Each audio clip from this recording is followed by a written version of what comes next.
Jentzen's mom getting on YouTube and saying why Jentzen's story is wrong is probably exactly why he no longer talks to her. Jentzen's mom decided to get onto the documentary and tell her side of the story, and then when Jentzen gets on the internet on YouTube and tells his side of the story, she then responds and tell him that she was wrong and that she doesn't agree. We don't really care if you agree. That's his position. That's his story. Let it be. Stop trying to defend yourself against the kid. As soon as I saw Jentzen's mom on the documentary, I felt like something was especially sketchy about her story, because she was the only one that was on the documentary, or the only parent that was on the documentary, and her child was not on the documentary. And then when she said that he didn't talk to her anymore, I've been in family law long enough to know that when a child is not talking to a parent, it is probably the parent's fault, because children have a very big loyalty to their parents. They can mess up a million times, but once you get to that point where that kid is no longer wanting to talk to you, you are probably the problem. While I do understand that there may have been some financial things that Jentzen may have misunderstood,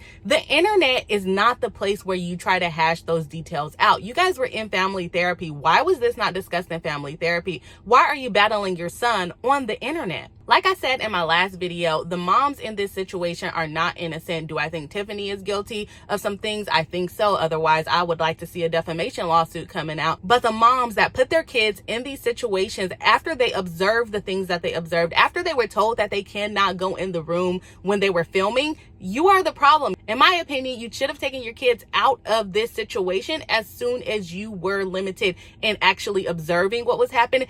And even if you were limited in observing what was happening, you were seeing what was posted on YouTube. You should have taken your kids out at that point. So I think Jentzen's mom is completely wrong for battling this out on the internet, and I hope she just leaves him alone. And when they're ready to talk, they need to talk in private.